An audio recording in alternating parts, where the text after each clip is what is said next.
What's up, everybody? Thank you so much for listening to Your Ex-Drinking Buddy.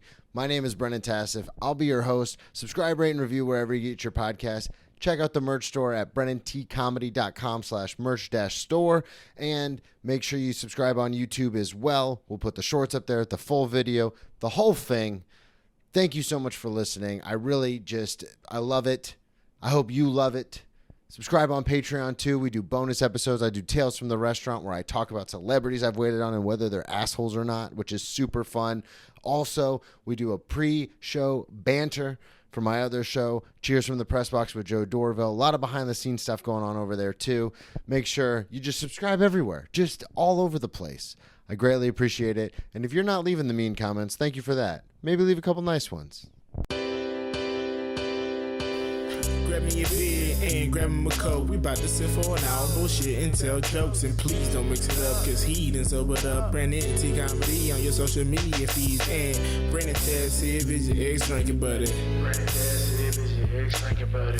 Brennan Tassif is your ex-drinking buddy. Brennan Tassif is your ex-drinking buddy. What's up, everybody? Welcome into another edition of Your Ex-Drinking Buddy. I'm your host, Brennan Tassif. If you're new to the program, quick rundown of the show. I used to be everyone's favorite drinking buddy. It was my favorite thing to do, to hang out with friends, get drunk, do drugs, get in all sorts of trouble, and then reminisce about those crazy stories. I am sober now, but it's still one of my favorite things to do, hang out with somebody and reminisce about the crazy old days. Most weeks I'll be joined by a guest. This week is no exception. All the way from New York City, Lauren LoGiudice. Yeah! You said it right. Fucking nailed it. Yeah. You got Well, I always write it out phonetically. You did well. Don't ask me how I spelt it, but That's all right. Doesn't matter as long as the result is the good. Hey, plug everything up front. Let everybody. You have a show. You got a lot of stuff going on. Let everybody know. Yes, I do. So I run a few different shows around town, one of which is the Misfit Variety Show. It's a joyride to celebrate what makes you weird. And a lot of us, you drinkers, former and current, are hiding deep shame about all the stuff that we feel insecure about. But that's what we do. We celebrate it. We come together, and it's a really good night. It changes every time. We just had a show last night, and tour dates are coming up. Let's go. 2026. Yeah. Social media. Plug your social media. Oh yes. So I'm at Lauren LoGiudice. I make it easy because I wouldn't do that to people and say, hi, it's at Lauren LoGiudice. Good luck. So at Lauren LoGiudice, Lauren LoGiudice. The thing is, now people are thinking like that's my like, oh, it's Lauren LoGiudice. I'm like, oh yeah. But No. Yeah, it's LoGiudice, but LaurenLoGiudice.com and Lauren LoGiudice on all the things. Perfect. Yeah. Well, I wanted to have you come on. You reached out, and we were talking via the social medias about drinking and the culture and everything like that. Right. Normally, I will have guests start with a little bit of background, where you're from, how you got into comedy, but you kind of broached the subject when we first started talking about kind of the drinking culture and stuff. So I kind of wanted to start there, if you don't mind. Okay, sure. Let's do it. Let's talk about it. Because a lot of times I have a very set format, and it can get kind of to the point we were talking about earlier with the variety show. Doing the same thing every time can be kind of like, all right, well, we get it. Like, okay, this is where you're born, this is where you grew up, this is where you started comedy.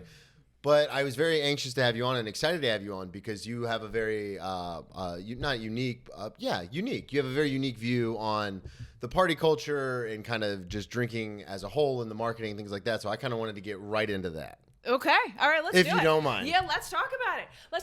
Because you were very passionate about this. Yes. And I love it when someone's passionate, and I'd rather start there. Okay. So you don't drink anymore?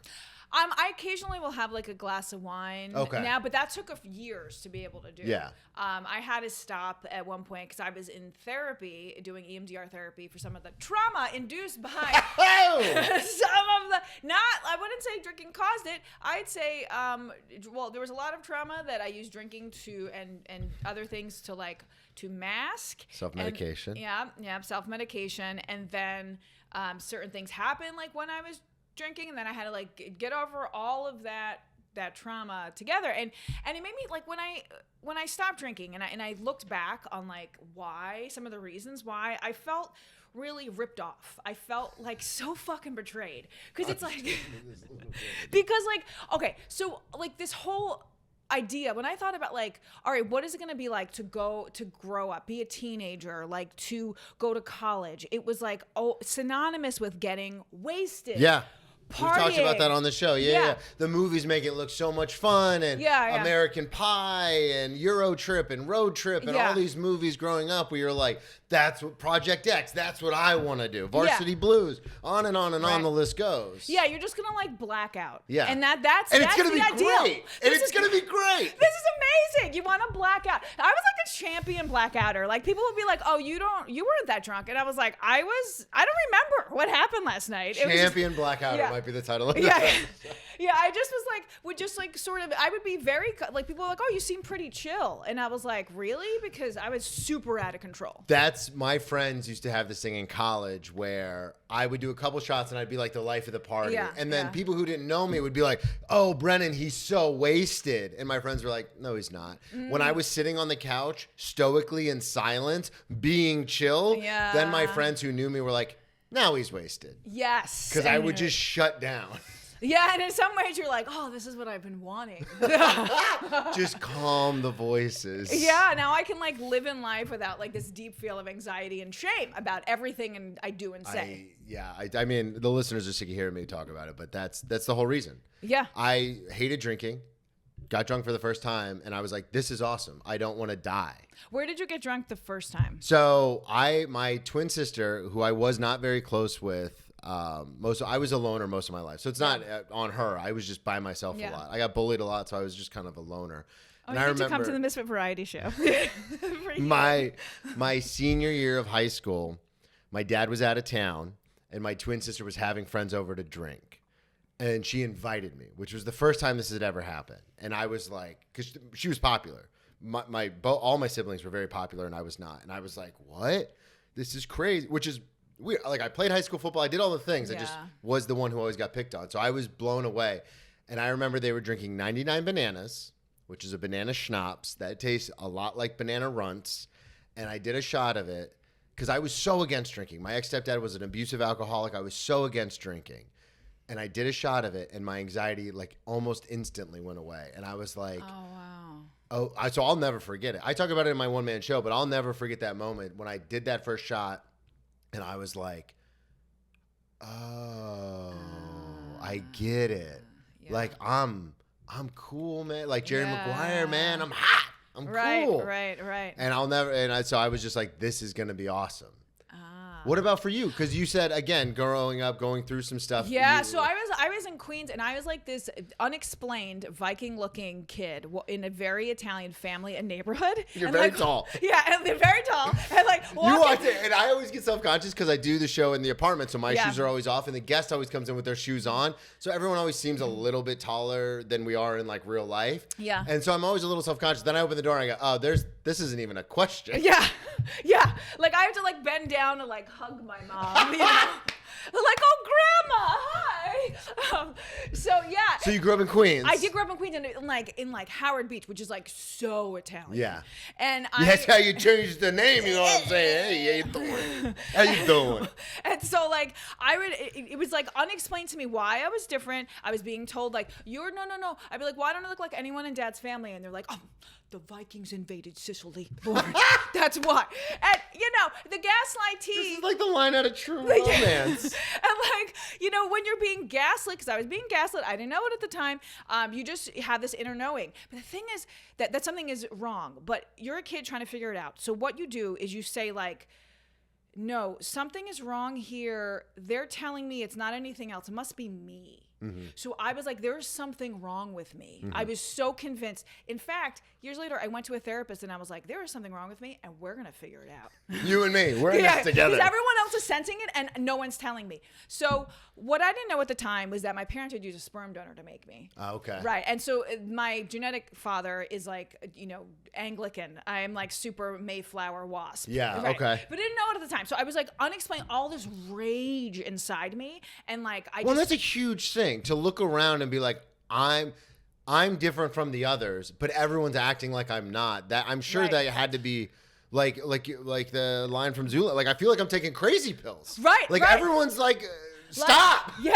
And they're like, no, it's you. And then you're like, ah. And there was one adopted kid in the neighborhood, and she was like Colombian, and her parents were Irish, and it was obvious she was adopted. And like everyone like was open about the adoption. Yeah. And she would like hated me because she was like, this is so obvious.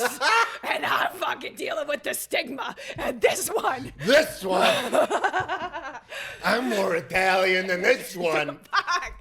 So I started. I remember drinking was like this wave of rebellion and just like fuck this and just fuck How old this were you? people. I was 16. Okay. And I just took my mom had all because my dad had worked at some liquor store when he was a kid, and so like he had a bunch of liquor bottles from that, and they didn't drink much. And Full or empty? Like collectibles or like? Oh, they were open, but they Okay. had different. So that's great. You can Got it, steal. yeah, You yeah. can steal it easier. That's why the distinction is very important. Yeah, and then I made it into some like orange juice thing. I didn't know how to make drinks. I didn't know what it was. And then You're 16. I'm like bartending. And then I hear orange juice is a thing. Let's do that. yeah, so I just like poured it all in, got drunk. I was the only one drinking. I think like some friends were giving me side eye for drinking. But then I stopped hanging out with them and started hanging out with other people, like a bunch of like skater punks who like hung out at the back of Genevieve's parking lot and Yep. drank 40s. Like Yeah. that was where I went to very quickly. Did you find that when you drank that kind of anxiety that comes with knowing that you're different but nobody acknowledging it, did that kind of go away?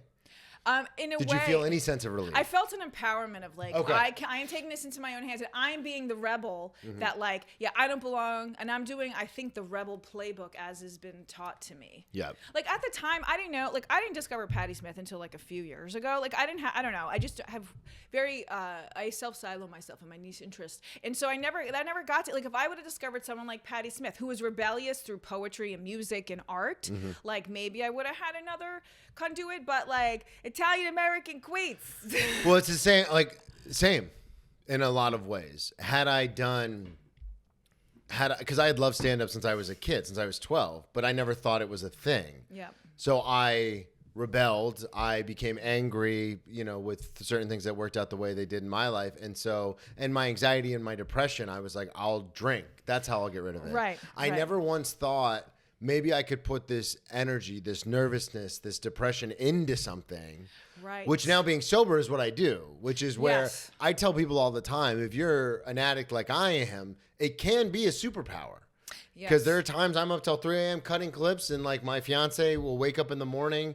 Sometimes I'm still up. And she's like, what are you doing? And I'm like, I got to get it done. And most people aren't built like that. I go to the gym 6 days a week, hell or high water, sick or not sick, hurting or Right. not hurting. I go. Right. And of course, that's bad in a lot of ways because Right, too much right, of anything right. can be bad. But it's also like people are like, you're so disciplined. It's like, this is just, my brain is fucked. Yeah. I'm broken. I'm not disciplined. I'm Yeah, broken. yeah, I'm like just committed to stuff. You know, Yeah. just I'm gonna drink. I'm not gonna do some no. I was like, I'm gonna fucking. I'm gonna drink have a the beer. 40. Fuck off with your Right. beer. We're gonna drink a whole 40. One Hell beer. Yes, I'm gonna like grab the bus to the shady deli and Oh, grab the yeah. 40s, stick them in a backpack, run to get the. I'm doing the full. Well, and that's the full. thing is like, it's so bananas to me when I meet like quote unquote regular people or like just the baseline kind of like where Yeah. the average comes from.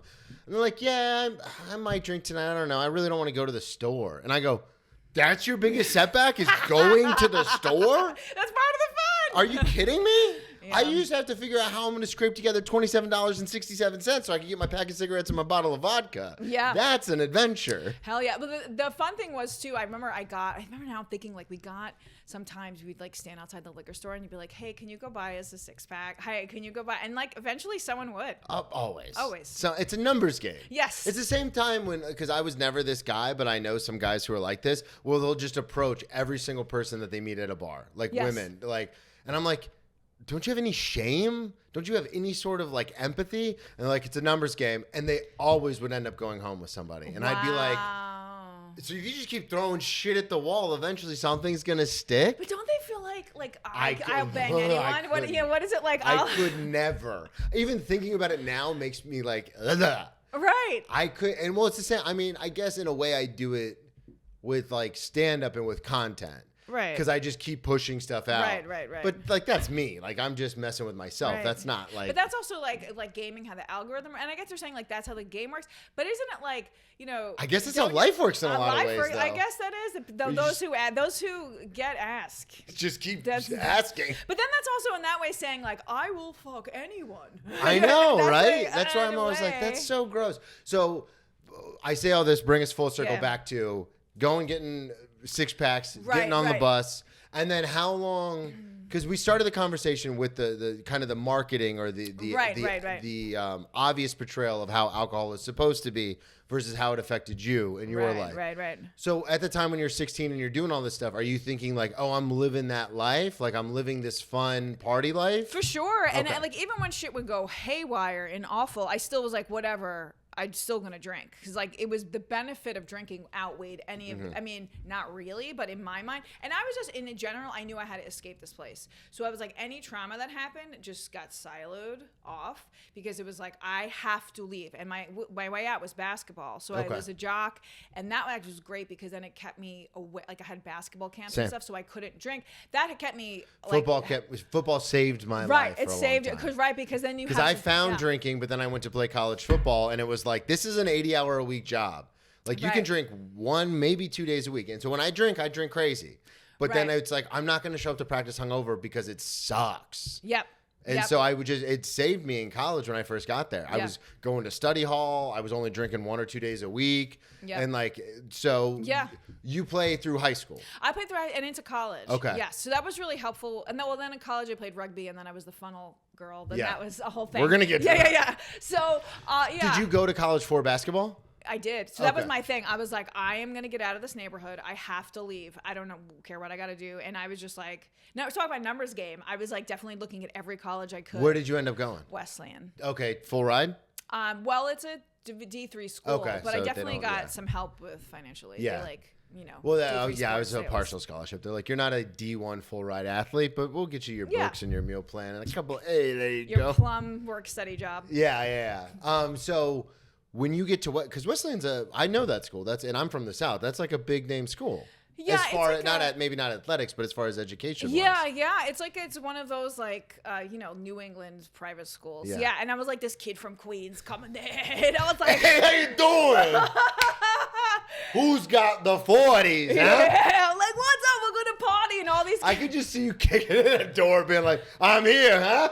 Yeah, and it was like everyone was so like, oh, I'm so interested in the class I'm taking, and I'm like, isn't this college? Are we supposed to be cat hammered? What are you, a fucking nerd? Yeah, fucking it. They're like, you talk fun. You talk funny. I'm like, Excuse me, madam. You talk funny. Yeah. My father's gonna take us out on the boat this weekend. yeah. Well, it's a lot of like the rich white liberal thing where they're trying to pretend they don't have money, and they. Oh, I Yeah, know. Yeah, you know that. I know these people. Did you go to college with these people? I did not go to college. Well, no, not really, because I went to a school in South Florida, and like it was more about like sports and stuff like Right, that. right. But moving to New York, actually, funny enough, is where I've met most of them. Oh, there 'Cause are plenty. in the South, the rich people are very rich and Republican and want you to know that they're rich, and it's build Yeah, more yeah. prisons, build more this, get the people out, which is I don't agree with. But they're very transparent. You And see who honest. who they are. Yes. And they're Yep. very honest. I care about me and my Right, money right, and what's right. going on. Then I moved to New York, where there's these incredibly wealthy people who are like, you know what we got to do? We have to worry about people who are going through things that I don't even know what they look like. And I'm like, Right. wait, you've never been through any of this. How are you deciding what? And Right, that's the when I culture, was yeah. like, oh, that's where the term liberal elite comes from. Right. It's because they're classist and Yeah. they don't want to ever admit it because they think they have figured everything else Yep. out and they have like. Oh my God, I get in this argument with people all the time. Really? People like defend them? Yeah, because they're just because it's those kind of people where they're just like, no, we need to be doing this. And I go, what the fuck do you know about it? Right. You never had to worry about anything in your life. I was homeless like 10 times in college. I left home at 17. Who the fuck are you? Yeah. It's and it definitely is like this. You talk to your parents every day. Get out of here. Right. What is it like? Colin Quinn said, like, don't trust a socialist with a beach house. Yeah. Yeah. Yeah, and I feel like it's like dealing, and then they're like little condescension and in these subtle ways. Like, you want to talk a fucking microaggression? Like, all their little like classist bullshit and mistrust and like giving me, I blame myself. Talk about gaslighting, because for the longest I was like, again, so easy to gaslight, and for the longest I was like, what is wrong with me? Like, why do I feel like these people don't quite trust me in this way? Like, I got rid of my accent. Like, I used to talk a little like this, but the New York vibe comes through. Yeah. And I got conservative family. Like I am open about that. My sister was supposed to be there on January 6th. But she couldn't find a ride. Okay. So hey, I got and I just feel like because of that. And, Italians are often associated with being very conservative and Trumpy. I feel like even though I am outwardly and obviously very progressive, there is a subtle mistrust coming from some of these mostly wealthy white liberals. I get it all the time, being from the South. Interesting. Yes, right, because you're obviously, so then they would like assume that and I look the way I look, so it's very much immediately racist, bigot, ignorant. Right. And I have a whole bit on stage about how I like stuff done to my butt, and people are like homophobic, and I'm like, I'm talking about my butt. Right, that's your butt. What are we talking about? Right. But again, it comes down to this whole idea of like what we're talking. Like, I feel like I'm taking crazy pills. Right. And then I didn't until finally found out about the sperm donor. Like, all of this, I went into my therapist's office and I was like, nothing's wrong with me. And you know the thing I hired you for? Don't worry about it. I got it. And like unraveling all of these layers of. When did you find out? A few years ago. Okay. So this was after Wesleyan. This was after everything. Yeah, and still like blaming still like feeling, and like I was like afraid to do comedy in Brooklyn because I was like, I don't know, I just feel like they're judging me. I don't know, maybe I don't quite fit in, and I would like go, and I felt like I don't know, just maybe I succumbed to that. I succumbed to that. Oh, really? I did one of my first open mics was in Brooklyn, and I got accosted for a true story that I told about being incarcerated. And someone came up to me after the show and goes, you can't tell that story. And I said, well, what do you mean? They go, perpetuate stereotypes because the person in the story is a black man named Tyrone. I go, first of all, I never said black. I said his name was Tyrone, and he's a very good friend of mine. We're still friends. Right. And second of all, it's a true story. And they go, you can't do that. And so I let fear win. I go, I'm never coming back to Brooklyn again unless I'm getting paid to be here. Oh, wow. Because so you don't do it. Well, yeah. So now the only time I go to shows is when I'm on like actual book shows. Like, I won't do mics. I won't do any of that. Because I was just like, this isn't. But to your point, where you were saying the same thing about like a fear of like, and it was a fear, and then I always felt like just like I subtly judged by some people, and just and also it was like partly classism ran back, and partly in my head feeling like there's something wrong with me. So it was like both things going on, and I would go, and I still go, and I still do stuff, and then but still having like anxiety about it, and then someone explained to me, like, I have this little Gen Z friend who like tells me stuff so good. I love those friends. I know. I have a few of those friends. Yeah, and they're like now they're 18. They're just turning 18, and they're just so in the know. I work with a couple of the hosts at the restaurant are like 18, 19, 20. And they're so like, wise. Can I run something by you real quick? They're so wise. I'm 37. I've been sober 8 years. I've been incarcerated 4 times. I'm like, actually, I need your advice on something. Can you talk to me real quick? And they're so like bitter. I feel like sometimes like this one, my friend like is so bitter and wise, and almost as like I have a character, Aunt Carmela, is almost like the 50 years before Aunt Carmela, but just as bitter and wise. Yeah. So there's this like, well, and it's just this thing where like this idea of, and I've learned this from Gen Z people that I work with, where it's just like, no, if I don't feel well, I'm not coming to work. This whole Gen X, even millennial, because like a lot of people shit on millennials. I don't know if it's because of the way I was raised, but I was still raised in a family where it's like hurt, sick, bleeding. It doesn't matter. Unless you are in the hospital, you go to work, you go to the gym, you get your shit done. And I learned from the Gen Z kids where it's like, no, if I don't feel well, I don't have to be here. This isn't prison. I will call out. And I was like, we can do that. Well, talking about classism, I think it's like the millennial stereotypes are based on upper middle class white people who get to call out, who get to have a little more of an easier time. I do have a millennial friend like that at work who doesn't need the money. Like lives in a nice, very nice apartment that his wife's family owns. Right. And so he basically uses the money to like, pay some bills, but like again, he's staying with them.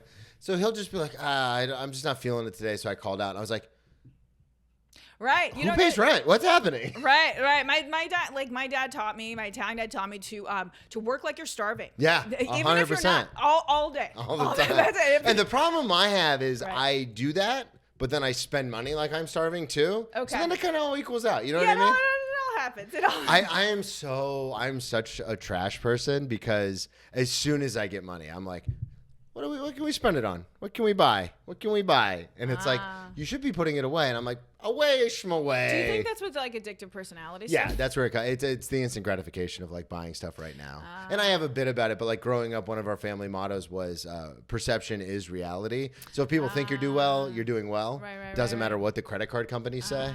So like, and that's the other thing too is I think a lot of it also has to do with the fact that growing up, I didn't have the experiences that the movies portrayed that everyone talked about until I got to college. So now I have this, and with my drinking, I lost 10 years of my life. Yeah. Like I woke up my last drunk, I woke up in a hospital bed being told I should be dead. So a lot of it is like the borrowed time syndrome where it's like, no, I have to go do this thing.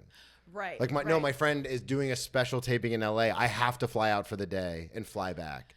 Yeah. And everyone's like, that doesn't seem very conducive financially, health-wise. And I'm like, yeah, but I have to do it. Right. So I don't know. It's probably a blend of addictive and Right. So with how I got over all this, like this Brooklyn mind block was I realized that, back to the digital Gen Z, it was like, no, I think it's like the New York vibe you have connotes Italian, connotes working class, and that makes them nervous. Like the same thing with the South, that you maybe aren't as progressive as you say. You might kind of like Trump in some way, and that broke the spell. And now I got no fear because I'm like, you can say whatever you want about me, but I got lots to say about you. Yeah, 100%. So don't even try. I don't know if you could tell from our rants earlier. Yeah. Well, and it's also in it because like I don't do it nearly as much anymore, but I was always good at voices. I could mimic, and so I got really good at the Trump thing, and I would do it, and people were like, "Oh, you probably love him," and I go, "I'm doing a shitty impression of him, putting him down. What makes you think because I'm doing the same cadence that I'm a fan?" I like will walk around to the restaurant and be like, "It's so huge, the biggest steak you've ever seen, such a big steak." Oh, it's funny, I do Melania. Listen, Melania, but then people are like, "Oh, you must be a Trumper. You're from Florida," and I go, "What about this says I like the guy?" Right. But also people I've learned can be really fucking stupid too. Right. And they're quick to judge. And it's just like, and that's what we're trying to do at the Melissa Variety Show. We're accepting people for all of them. Everywhere. All the things and not making judgments. I wanted to ask you, because we kind of talked about it and we've kind of gotten around it. What is your take or your beef or your kind of the thing about the marketing? Because we touched on it. Growing up, we thought it was a party. What is your kind of take about it now currently in your state? I feel like it's just like, it's like the same thing with, this helped me get my mind around it. I was reading this autobiography or a memoir about, I don't know if it's the same thing, but one of those, I wrote of this. Yeah, I guess I never thought about it. Are they the same thing? Yeah. Well, yeah. Is it? Well, I guess autobiography would be like, this is my life. A memoir would be like, here are some essays. Yeah, I was gonna say a memoir is more like things that stories, whereas an autobiography is about you. Yeah, which is like I guess a series of stories which were like about by this lesbian in the 1960s and 70s, and I should know her name, but anyway, she was, I don't, and so the main thing is she was talking about Woodstock and how Woodstock was a fucking sham because it was just about free love was just about a bunch of straight dudes trying to say like, oh, we can bang whatever we want whenever we want and have no respect for anyone, and it was just like selling this bullshit like get high little girl to basically like rape them better. And I feel like sometimes drinking culture is just a way to put women in a position in which they can be taken advantage of. 1,000%. And I it completely makes me agree. so angry because I'm like, I've been sold a bill of goods so someone can exploit me. Yeah. And you were lied to. I was lied to. And I was lied to. Not for nothing. I completely agree because I've seen it play out. And I talked about this on, I think, the last episode or the episode before. I was raised by my sisters. I was raised around a lot of women. I'm very bad about making moves. I've never been that guy. I'm not that guy. Even when I was drinking, like I could flirt better, but I still, it was so hard for me. Even my fiance now is like, we didn't like kiss until the 5th date. Like, what's up with that? And I go, I'm a gentleman. I don't know what you want me to say. You're Southern gentleman. Also a giant baby. But so I'm not comparing the two, but it's also the whole thing. The whole thing is a misrepresentation. Yes. Drinking, you're going to have a good time. Well, I've got 2 DUIs and 8 different arrests, 4 different incarcerations that prove elsewise. You know what I mean? Yeah, Like, yeah. This whole idea, and it's like, oh, all within moderation. That whole drink responsibly thing wasn't a thing until I was like in college. They never said that at the back of ads. I was watching some movie or something where it was like someone was drinking. It was a preview for a movie in which someone is drinking, gets into an accident. The guy she's with dies, and so she goes to jail. And I turned to my partner and I was like, is that true that you could go to jail, like first offense, no criminal Involuntary record? manslaughter. Yeah, I mean, this should be like on a drinking on the driving test. Yeah, like maybe it is. I don't. It's not. Yeah. I've had to retake insane. it a couple times. It's not on there. It should be like, if you drink and you drive with a illegal alcohol limit, what happens? Jail. It should be like, do you know when jail, they tell you jail, that? Jail. After you get caught for drinking and That's driving insane. and have to do the class. Yeah. That's when they tell you all this stuff. And it's just because, don't get me wrong, and the listeners know this, I love drinking. I love drinking more than anything in the world. And that's true because I had to stop drinking. Right. So there's this thing that we talk about in the super secret program I'm in about like, there's a difference between a heavy drinker and an alcoholic. The heavy drinker, if they have something that is so important, family, job, career, whatever, right. they can put that above drinking. The difference between them, but you see them at a party and be like, I think that person's an alcoholic. They're really getting after it. The difference between that person and an alcoholic is the alcohol is the most important thing. There's nothing that comes above it, which is how I was. When I start drinking, I don't care about anything. Right. I will stop showing up to work. I'll stop returning family's phone calls. Yeah. I'll fucking get into fights with my girlfriend, fiance, partner, whatever, just so I can storm out and have an excuse to go drink. So like, I am an alcoholic. I say all that to say I love drinking, but this cultural idea of like, let's get fucked up and have a great time is a complete misrepresentation of what it is. Right. And then like I'm Italian. I went back to Italy and I was doing some shows with a drag group there called Eyes Wild Drag years ago. And I remember like being with my family in Italy and also like with my friends at the bar after the show. And I was like, oh, shouldn't we be like having a lot of drinks? And they were like, no, I don't really feel like having it. And which they can have. I've talked about this with Europeans who've come on the show. Unreal. I've had people who've grown up in Eastern Europe, Russia. I've had people who grew up in Portugal, Brazil. I've had people, which is not European, but you know what I mean. That idea of like, let's get fucked up, from my experience and all the episodes I've done with all the people I've had on from all over the world, is mainly an American idea. Yeah. Because I've had people on and they go, no, we start drinking at like 12. I'm like, 12? And they go, yeah, but I also don't drink like an asshole like everyone here when they get to college and they're like, leashes off, let's go. Right. And you could like enjoy a glass of wine with a friend. Like that's something you do not at 21. No. You're like, fucking let's pound. Yeah. Yeah. I remember funneling wine at one point. Well, I want to ask you about that because you are the funnel queen. Yes, I was the funnel queen. So you get to Wesleyan. What happens with basketball? Well, I did that for a few years, and it was just quick to know. Like it was hard because my parents were going through divorce, and it was just like personal chaos too. Of going to a place where you feel like, oh my god, I thought like I remember visiting Wesleyan as a pre-frosh, and I was like, saw someone go across the street in a dress, a dude in a dress, and I was like, hell yeah, like this is where I want to be. Like he's just in like a skirt, like hanging like a straight dude, like in a skirt with combat boots, like hanging out, and I was like, this is where I want to be. And it felt like After 2 years, you're like, what the fuck, man? Yes. And I was like, this is where I'll be understood. And then I go and I feel like, no, they don't understand me because they're very classist and and they have lots of misconceptions about Italians. And so I'm there, and then family falling apart and all this stuff. And so I was drinking a lot. And then I started playing I was playing basketball for 3 years, and then I joined the rugby team my sophomore year. Okay. And so then Did you join? So timeline wise, you were playing rugby while you were still playing basketball. Yeah. So basically, as basketball ended, rugby began. That's what I did. I did rugby my freshman year to stay in shape for the football season. Oh, wow. Because I was a partial scholarship. I was a preferred walk-on. So I wasn't starting. So I was like, next season, I'm going to be in such great shape. Right. So I was doing rugby in the off season. And when my football coach found out, he lost his goddamn mind. Really? Yeah. Well, because I was also going to a D1 football school. Okay. So they were like, we might not be paying your full tuition, but we're paying for your books. You think it's fine to go off and play another fucking sport, a club sport, like lost it. Really? But wasn't it you keeping in shape? Isn't that a good thing? Yeah, but when you play a collision sport and then you go to collision, because I was playing football and then it was like, you're going to go get hurt playing rugby. Right.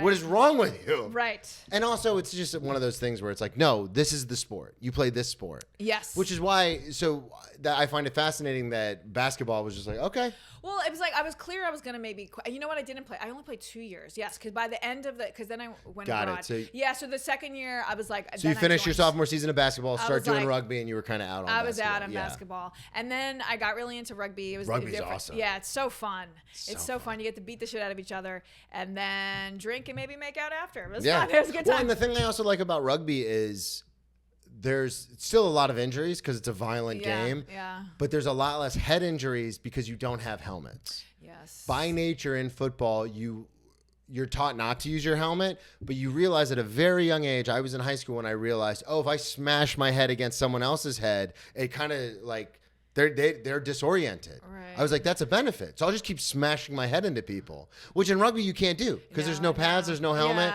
So you have you're a lot more cognizant of like, I could tackle this person, but this might be painful. Yes. So what position did you play? I was inside center. Okay. Hey, let's go. Yeah, you too? Yeah. Hell yeah, man. Yes. Yeah, I was inside center, Hey. and I love to tackle people. I was just like, let me go after people. I want to just beat the shit out of people, and it was great. I would tackle them and then use their body as a way to ricochet myself up. No, it was all ladies. Okay. Yeah, or non-binary. Or whatever people are. Yeah. It was not the dude. Yeah. It was not the. Well, I only asked because I didn't know. Was it obviously it's a club team because Wesleyan's D3. It was a team. I mean, I don't know what I don't actually. We ended up being D1 my senior year. Oh, really? Yeah. Oh, wow, fucking that. Well, because this is with rugby. So FAU, the college I went to, had a club team because obviously it wasn't a sanctioned D1 sport at the school. So we had a club team. And then when I remember one summer I went home and a bunch of my buddies had gotten into rugby in Daytona. Turns out the Daytona rugby team, and I grew up in we called it Dirt-tona. Like it was like a joke. Apparently the Daytona Beach rugby team was like the best in the country. It's where Perry Baker was playing before he became a fucking UN's men's national team guy. Wow. But it was just one of those weird things where, worlds colliding where it's like, I play rugby. And they're like, no, we play rugby. We really play rugby. Yeah. We're good. Yeah, and I would have loved to play after college, but it was like, man, if I get hurt and I don't have health insurance, I'm screwed. So that was it.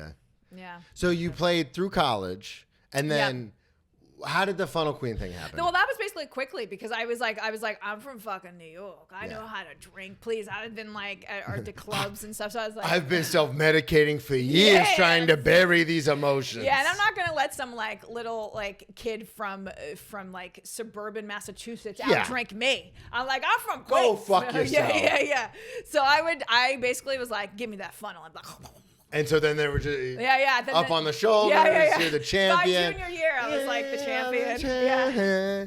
I wanted to ask you because you sent me a bunch of stories. Yes. We talked about a lot of the stuff that because this is something that fascinates me as someone, especially because a lot of times I always tell people bring your best and worst drinking, drug, party, getting in trouble stories. And a lot of times it is like these one-offs of like, but I've never actually sat down with someone and talked about this idea. Like, other than the guests I have that are from outside of the U.S. who are like, no, drinking culture is way different over there. Other than those guests, I've never actually talked with someone about what it is. Because this is the thing that fascinates me. I thought, and tell me if you relate to this, I thought I was the coolest fucking guy in a very sad, very, dark sort of way. You know what I mean? Mm-hmm. Like a very who's the writer I'm thinking of? A very the guy who writes and drinks all the time. Like Hemingway. Yeah, a very Hemingway-esque kind of like Dostoevsky, like we're all gonna die one day, who fucking cares? Yeah. And like when I would wake up in the morning and do shots for breakfast, like I'd crash on my buddy's couch because I didn't have a place to live, and I'd wake up and I'd do shots for breakfast. I was like, oh yeah, this is like the life. Yes. And and now being sober and being like out of it, not even sober, just not being away from that environment. I'm like, oh, I was screaming for help. Like, this isn't a cool thing. And it's so interesting because a lot of cultural references, a lot of movies we talked about, just art in general, it's like, no, this is like Hemingway. I just referenced. It's like, no, this is fucking cool. And it's like, actually, the whole point of those stories is it's actually very sad. And there's a line I heard in a movie that I'll never forget. And I say this to people that I sponsor a lot, which is doomed youth is very romantic. You know, live fast, die young. It's like, yeah, well, they lived their life. Doomed middle age is just sad. And so as I got older, I was like, oh, I have to stop doing this. Yeah. Like, it's not cool to be the 34-year-old who still works in a restaurant getting fucked up with a bunch of 18 and 20-year-olds at the restaurant after party. And I'm so grateful for B from Queens to have some perspective on harder drugs and what it did to people. Because I used to hang out at this bar that was like a mob front. And, you know, there would be like a lot of people, heavy cocaine users come in. Mm-hmm. And you'd see how sad they were. I remember seeing this one kid. We were at someone's house associated with them. And he's sitting there and he was on like a cocaine binge for like several days, and this kid has no money. Like these are not people who have a lot of money. And he was like, he turns to me and goes, I feel like shit. And I was like, you look. So I never was just like shit. You looked pretty terrible. So it was great because I never thought that was cute. And then I remember like being at Wesleyan and these like rich kids would be doing cocaine in the bathroom, and I'd be like, I have to fucking pee. Get the out. fuck out of here. It is. It's such, not cute. Well, and that's the thing too, is like going to rehab and then living in a halfway house for a while, and then also, you know, going through just being around, like you said, being around that environment where it's not the fun time. Because this is another thing too that I think I'm misconstruing, is that American Pie Varsity Blues life is actually a thing that does happen. Mm-hmm. It didn't happen for me because I got out of control. But that is a thing. Like you're talking about, like the kids at Wesleyan, like doing coke on the weekends. Like that is a thing. Yes. But I guess it's just from my experience, I'm like, yeah, but why risk going down that path?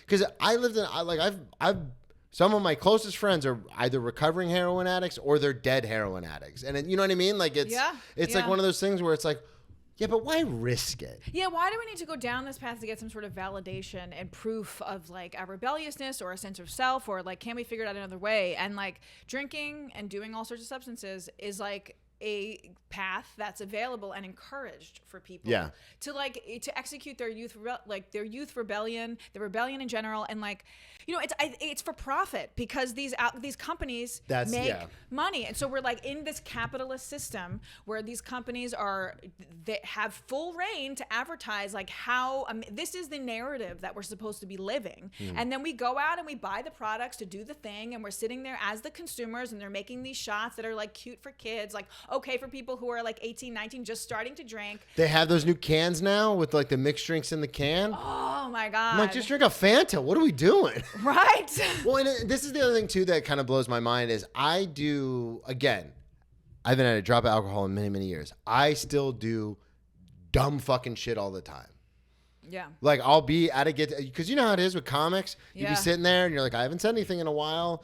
I better get a word in edgewise, and then I'll say something just completely out of pocket, and everyone looks at me like I'm a fucking weirdo, and I'm like, you should have just kept your fucking mouth shut. I mean, I would do that stuff when I'm drinking. I do it when I'm sober. Yes, so it's like, what's the difference? Yeah, it's true. It's like reality, when I stopped drinking, I felt like reality was weirder than drinking. Yeah. When you're just sober all the time. And then you're like watching other people be drunk, and you're like, wow. One of the worst things that I've noticed, especially in our industry, is a lot of our contemporaries do get fucked up a lot. Yeah.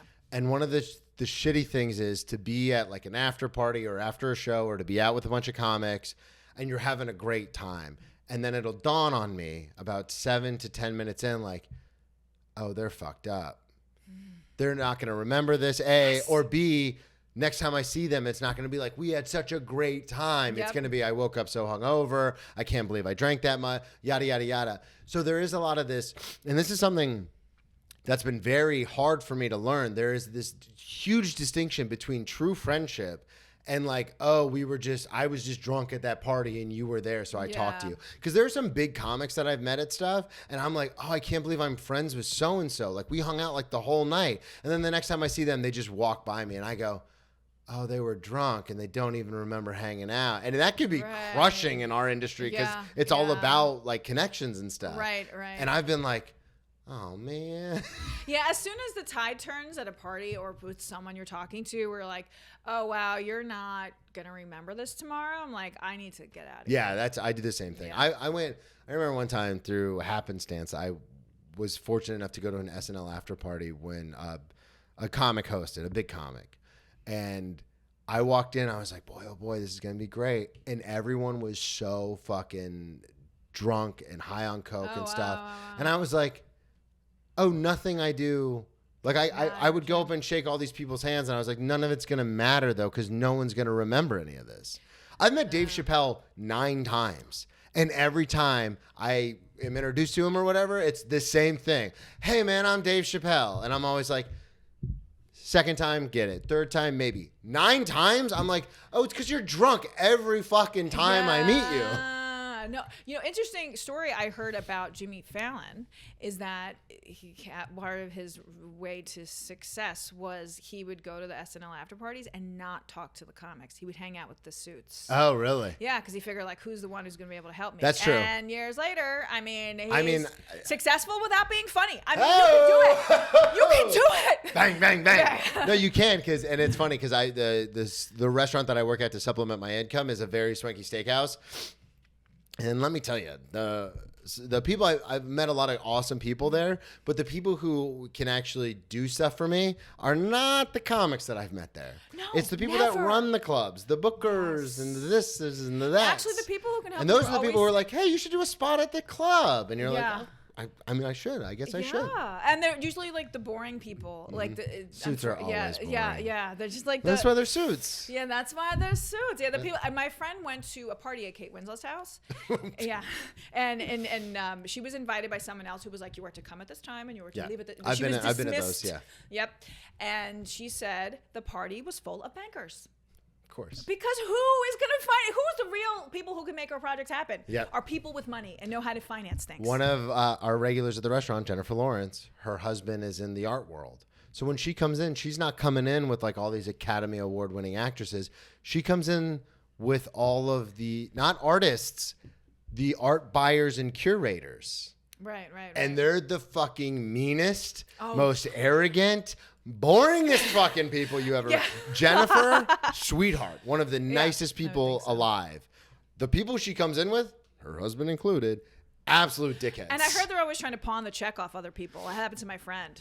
Oh, the rich people? Oh, yeah. The art curators and stuff, they're always trying to pawn the check off on like someone else. Jen pays almost every time. And it's like, don't you guys have like billions of dollars with a B? Yeah, but they just somehow they just feel like that they're not they're entitled to. Yeah, I've had people come in before, and this is a total side tangent, but I've had guests come in before that have a modicum of fame, and I'm like, oh, it's awesome to meet you. That's so cool. I like whatever this is that you did, and then they won't tip. And I asked a celebrity friend of mine, I was like, why is that? And they go, I've heard this in certain circles that some celebrities think just you getting the opportunity to wait on them should be sufficient enough payment. And I was like, if that ever happens to me again, I'm fucking. Well, this is real life. Like, right. I'll quit this job and find a new one tomorrow. We're gonna have words. When I first came back to New York, I worked at Restaurant Florent. Oh, and a year before it closed. I was there for the end, and I was so grateful to be like mentored by all the people who worked there about like how New York City works, and that was so instructive. Also, I stopped drinking then because I was working the overnight shift. So I was like, if I got on any substances, it's going to be a slippery slope, and everyone around me was on things to stay up, and I was just like, it's going to be pure will for me. Yeah. That's it. So that was. Will and coffee. Here we go. Yeah, that's it. I gotta hold on to that. I stopped drinking for that year and a half. And what was I gonna say? Oh, yes. It was a dream to work at because you were allowed to scream at people. Yeah. Like Jennifer Aniston came in once. This is the story that was told. And she said to one of the people, the waiter, she was like, can you like cut the crust off? And he turns around and he goes, someone else want to wait on this cunt? It was great. So you need to. Poor Florent's no longer there because he was like. That's awesome. Lame, well, and I've gone at guests before because it is people in my life all the time are like, who fucking cares? You make great money. You work 4 days a week. They're super supportive of your comedy career. You get to take off. Other than November and December, you get to take off whatever days you want to take off to do comedy. Right. Who cares if you have a dickhead of a guest? Who cares? And I'm like, I fucking Yeah, care. of course That's you who care. cares. Yes. So I've gone at it with tables before when good for you. when they've been difficult. Because again, I am a happy, jovial, Right. functioning member of society, but I do have a switch. And if you want to flip it, you can flip it and find out why I've gotten into the situations I've gotten in before. Now, are your coworkers on gummies and stuff? No, not so much anymore because the place I work at, it's like career servers, so a lot of them take Okay. it very seriously. Okay. We do have a couple who like come in drunk, and you're like I've gone, not only me, but I've like other coworkers because I'm the sober one of the group. Right. Everyone else still drinks and parties and stuff, but a lot not normally at work unless we're doing a Right, wine right, tasting. But I've had like managers come up to me and be like, "Hey, do we have to send them home?" And I'll be like, "Yup." Yeah. They're fucking my shit Yeah. up. But it's just such a crazy, because again, I say this all the time, whether it's I'm on stage and someone's heckling me, or if I'm at an open mic and another comic wants to give me Yeah. unsolicited, I'm like, yo, this is real life, everybody. Yeah. This isn't a movie. I'll put this mic in the mic stand and show you why I have the reputation that I have. We can play this game right. I remember one time at work, I got so frustrated with a guest. I literally turned to my manager full volume so he could hear me. I go, I've been arrested too many times to get talked to like this. Hell yeah. And she was like, we're going to give you another server. But this is how it's supposed to be. This is New York. You're not supposed to come here and be able to like treat people like shit, because that I think that is a part of New York that has gone away a lot. I think this ethos of like, I don't give a fuck who you are. If you treat me like shit, I will treat you like shit. Yeah, 100%. And that's the way it should be. 1,000%. I wanted to ask you, speaking of New York, I wanted to talk to you. So we're gonna have to have you back on. Yep. We're running out of time. Yes. The Belt Parkway. Oh, What yes. happened? Oh, yes. So Was that's, this after college? Yeah, this is actually when I was like 16, 17, just. Oh, like so this is before. Yeah, this was, Okay. so we were definitely at the Genevieve's parking lot drinking 40s. And also we would smoke weed on the side of the Belt Parkway. And it's so lame. And we would. Very dangerous Yeah, also. very dangerous. And there was like this fence and then this little like way we could get in. And we went there and then we'd see sometimes we'd see the cops coming and then we'd have to like throw the weed Were they coming for you guys? They were coming because we weren't supposed to be there. Yeah. Yeah. And then so we had to throw the weed somewhere and then like book it. And I'm glad the cops were dumb. Those particular cops were very dumb because they didn't go look for the weed. They also just were probably like, these are just a bunch of kids. Just scare them. Yeah. Yeah. And, we're lucky that they weren't more skeptical, and I'm sure lots of white privilege playing in there, and so they more or less leave us alone. But then my friend actually tells her kid that she's like, because she's one of those moms who's like, I will let you. I just want to know what you're doing so you can drink in the house. Yeah. Just keep it under control. And she's like, I had to smoke pot on the side of the Belt Parkway. Yeah. Well, so this is an interesting thing when it comes to parenting, because I had a cool mom growing up, and I have a bit about it, but like I had the mom who was like, you guys can drink, just do it outside. Yeah, but then I also had the mom who came to my college, 100% true story, and she ran the beer pong table for like 4 hours. Which everyone's like, oh, your mom's so cool. And I'm like, this is kind of fucking embarrassing. Like, this is kind of not cool. Like, why am I the parent now? You're the, like, you know what I mean? Was she out of control, drunk? Yeah. We won't get too far into it because it's a public podcast. Okay, my mom likes to get after. We'll just say that. Okay. But it is like one of those things where, so now getting older and, wanting to have kids and stuff, I'm like, what am I going to, because I don't want to be the super strict parent where it's like, you can't do any of this, because then that pushes people to what we're talking about, into this rebellious culture of like, well, fuck you, I'm going to do it anyway. But I also don't want to be that dad who's like, yeah, bring your friends over and let's all get fucked up or like, obviously I don't drink, but you know what I mean? Like, I don't, so it's this weird fun thing of like, I wonder how to handle it. Well, I told my friend's kid, I was like, when they were like 12, I was like, listen, you can drink and do whatever drugs you want. Do it after 25 because your brain is forming now, which is true. And you will just, better for you long term. Well, they took it a little bit too much to heart because now they're like, I was at, a college orientation and everyone was like, just going to go get Lauren drunk. said I'm not allowed to drink. Yeah. And their mom's like, you can have a drink. Like, you can't. So maybe do that. Just make it like it is for you. Hey, I think the big thing is because I always say this. I'm obsessed with learning. I'm a curious individual, as Ted Lasso puts it. I'm gonna be like, hey, this is what happened to me. This is what can happen to you because there's we have a genetic disposition for addict behavior. Just be aware of this. Right. Don't no pills, no powders kind of a thing, because heroin will That's fuck super your day important. up. And that's super. Like my partner has an addiction. I don't want to tell too much of his stuff, but like in the family, and so it's like you have to be aware of that. Yeah. Well, and that's the thing too, is like and that's what I've noticed is, I talk to my grandmother all the time. Her father was a bit of a drinker. People in my family are pretty heavy drinkers. Some of them are, it's just a thing. And, we're Eastern European. That's what we do. We drink. But everyone has their shit together for the most part now. Mm-hmm. Everyone's kind of locked in. So, but I'm not. Right. Like, that's the thing. It's like everyone in my family can drink, can party with the best of them. Some of them don't drink anymore. Some of them still do, but they've really reined it in. But I can't do that. Right. So like that, making like future whatever little children aware of like, right. Hey, this can happen. Because had someone told us, like you were talking about with the past traumas, or like me with my anxiety and depression. Right. If someone would have just came to me when I was a kid, yeah. and been like, hey, masking it's not going to make it go away. That would have saved so much experimentation of like, let me see how fucked up I can get to make the voices go away. And there's like that there are people who look for people women especially, who are inebriated, and it's gross. Yeah. I remember I heard, like, I'm going to be anonymous about this because I don't think the statute of limitations has gone up on this, but like these people I know were bragging about this substance they can put in girls' drinks. And they would black out. See, it's so disgusting. But the thing, one, it's disgusting, and two, it's like, I don't know if it's because I'm sensitive and I'm a super sweet baby boy, but it's like, why would you want to be with someone who doesn't want to be with you? You know what I mean? Yeah. And I don't know if that's maybe just the comic in me, where it's like, everybody, I want you to like me, and if you don't like me, then I instantly have a resentment towards you. But it's like, that's the one thing I never, and you hear about it, especially when I was in college and stuff. You hear these stories, and it's like, yeah, but why? Yeah, I don't get it either. Well, we need to get them on the podcast and ask them.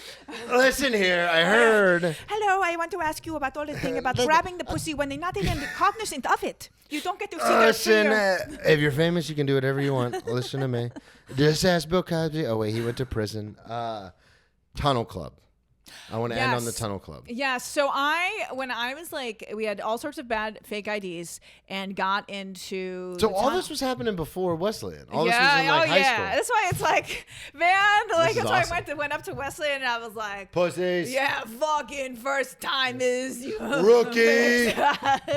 Oh, look at the little rook handle. Cocaine, huh? Get out of here. Like a keg. Ooh, you're so bad. Oh, a keg. Watch me funnel this vodka. So we got into the Tunnel nightclub, and it's an actual nightclub? Yeah, it was explain to the listeners what it is. Notorious nightclub. Okay. And it had had a queer section, and it was like being. It's in a subway tunnel, right? No, it was actually on 20th in the Meatpacking, I think, somewhere. And it was just a notorious club that was being. I was there at the end of it, like when it was like basically done, like as it was effectively over as the heyday of New York nightlife. Yeah, and it was effectively over. You're getting all these places right as they're closing up shop. I know. I basically saw New York and wait, come back. No, and it was there when it was just the cops were raiding it on a regular basis, and being I remember being high on lots of ecstasy. And we're, dancing. And I think I was making out with a girl for the first time. And I was like, oh my God. And then all of a sudden, lights go on, music off. We're like, what the that fuck? will really wake you up too. That'll if you're really in wake this you up. zone and then all of a sudden, and you're like, oh shit. Yeah. And it was one of those mind-blowing events where yes, drugs were involved, and I wish they didn't have to be in that, because you're around queer people the first time, and I remember seeing these drag queens had, and I think I didn't realize the person was a plant, but it was a plant in the audience who looked like a regular business guy that they brought up on the stage and stripped him down and molested him a bit, but I was but he was an actor. It was a thing. It was a consensual theater experience, and so I was it's more of an experience, less of a club. Yeah, and being on ecstasy during that, you're just oh my God. This is what life yes! is. I was like, this is it. I figured it out. Yes. And then the lights come on and you go, oh, shit. Yes. And did you ever, I wanted to ask, based on some of the stories we're talking about, did you ever get in serious trouble with family, with the law, anything like that before No. you went to play college basketball? So lucky. Like one of the experience with these these cops who patrolled the neighborhood. I remember I had pot in my backpack and they were coming. They like lined us all up and I just like slipped it as they were going there very slowly and put it on the other side because they would have asked me to open it up. And I had like an idiot. I had like a little weed like container with like a cute little like Yeah, the cute little patchwork. cannabis leaf and all that. Yeah. Like an idiot. What is this for? My lunch? Yeah, and oh. like nice weed, like all ready to go and rolled, and I think of that a lot because I thought if that went the other way, goodbye Wesleyan. Yeah. And Yeah, everything would have been goodbye different. escape, and I'd probably be under an overpass doing heroin right now. Yeah, well, and it's funny you say that because same thing. Like I took a semester off before I went to play college football because I didn't think I was going to go play college football. Right. And I had my own apartment. I was the only kid who had his own apartment. You know, everyone's coming back. Everyone that summer stays at home. I had my own place, so everyone's partying with me. We're doing the thing. And I remember my uncle came to me and was like, "Hey, do you think you can still play football?" And I go, "Yeah." And he goes, "You're going to go play college football. We're going to figure this out." And so that's what we did. Like my recruiting didn't happen until like after I was done with high school football. Because my high school football coach didn't really help in that area for me because I wasn't very good. Yeah.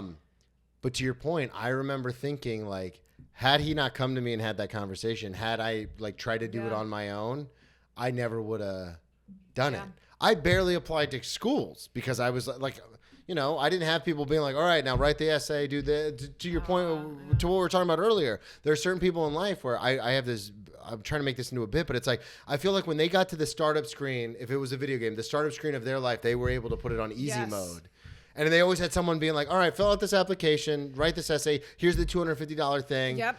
I just had a guidance counselor be like, you need to apply to college. And I was like, I guess I'll figure it out, stupid. Like, and I think we have an advantage in the end because we had to make a decision. Because I remember people at Western be like, "Oh my God, that's so amazing! You're so real. Like you've had to make decisions." And I'm like, "That's how life. That's how life works." I remember in college, one of my closest friends moved into his own place, bought a house with his now wife, and I remember I was a 5th year senior, take a little extra time, and I remember he called me. And he was like, "Hey, my light's out in my kitchen. I don't know what to do." And I go, "You don't know how to change a fucking light bulb?" And given it was the halogen, it was one of the big ones. But still, I'm like, pull the screen off and figure it out. Like, what the fuck? Right. So I am incredibly grateful. And I'm sure you are too, where it's like, oh, we've had these experiences. So now we can make better judgments based on that. But also sometimes I'm like, you have no college debt? What's that like? Yeah. But you was right because you were a walk-on, right? So Yeah, I was only partial scholarship. So like I'll talk to my friends who, again, where I'm like, you're an idiot. You can't figure anything out. But then I'm also like, what's it like having an 850 credit score? What's that like? Yeah. I taught high school out of college. Oh, did you? To get out, yes. Out of the debt. That helped me a lot. Yeah, that Right. private loan debt I is think, fucking ridiculous. because I was like, oh my, I do think like, what would it have been like if I could have graduated from college and like lived my life? Oh, I think about it all the time. I graduated from college and went right into drinking and drugs. It was super. Well, I did that after football. Yeah. Thank you so much for coming on. Thank This you. was a blast. So fun. Plug everything one more time. The variety right. show, your Instagram, everything. Yes. Go to Lauren LoGi on all the things. And also go to laurenlogi.com and sign up for my email list because I send out a note and say shit that I can't say on social media. And Of course. and also come to the Misfit Variety Show and all the other shows that I do around town. You can keep up with me at Lauren LoGi and laurenlogi.com. Yeah. This was awesome. Thank you for coming on. Thank you. Of course. Thank you, everybody, so much for listening. At Brennan T Comedy on all social media. BrennanTComedy.com. No dates until January because the restaurant's very busy in December. So January 17th, we're doing Leg Day. 29th, we're doing Grove 34. We're doing another Friends of the Podcast show at Grove 34 as well. So check all those dates out at BrennanTComedy.com. We'll talk to y'all next week. Yes. Boom.